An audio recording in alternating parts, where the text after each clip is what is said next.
Hello friends, কেমন আছো সবাই? আশা করি সবাই ভালো আছো। তো ফ্রেন্ডস, আজকে আমি আরেকটা ভিডিও নিয়ে চলে এসেছি। আজকে আমি বানাবো ডিমের কোরমা।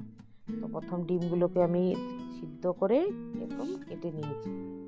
তারপর কড়াই বসিয়ে দেবো। কড়াইয়ের মধ্যে দিয়ে দেবো সাদা তেল।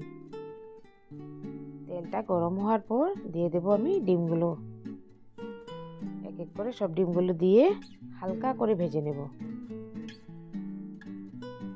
ডিমের মধ্যে দিয়ে দেবো একটু নুন হলুদ, যাতে রংটা খুব সুন্দর হয়।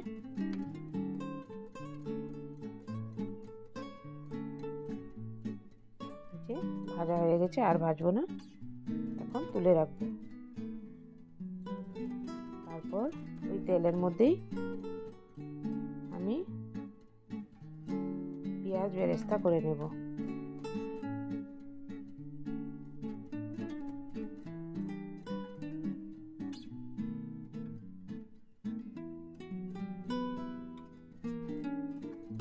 যে হয়ে গেছে, আমি তুলে রেখেছি। এখন আমি সেম তেলের মধ্যেই একটা শুকনো লঙ্কা দিয়ে দিয়েছি, দিয়ে দেব পেঁয়াজ, রসুন, কাঁচা লঙ্কা,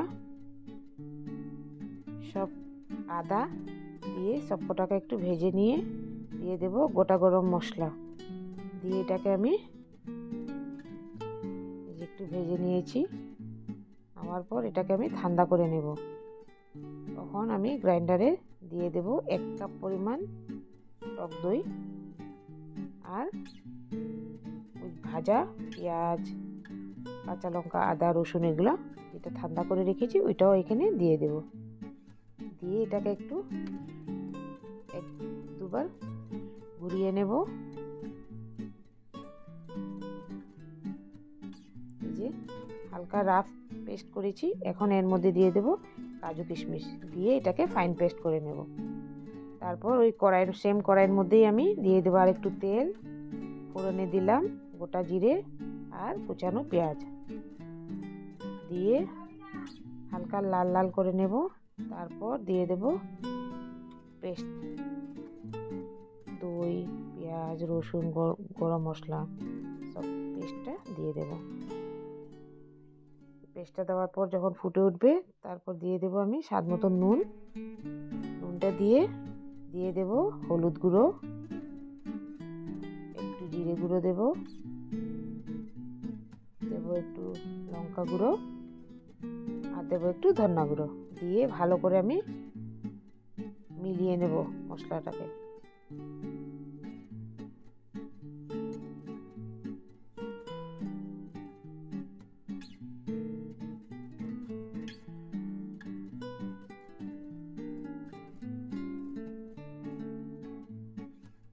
এই যে তারপর মিলানোর পর দিয়ে দেব সামান্য চিনি, টকটাকে একটু ব্যালেন্স করার জন্য।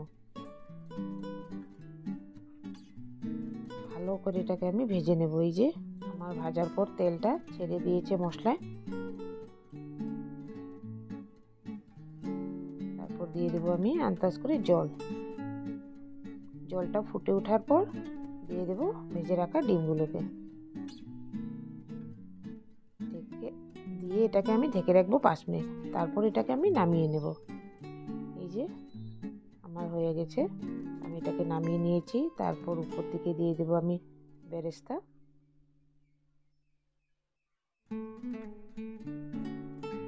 এইভাবে একবার ফ্রেন্ডস বানিয়ে খেয়ে দেখো, খুব টেস্ট হয় খেতে।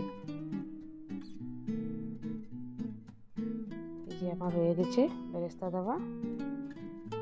তো ফ্রেন্ডস, আমার ভিডিওটা যদি ভালো লেগে থাকে তাহলে like, comment, share and subscribe করে দেবে। ধন্যবাদ।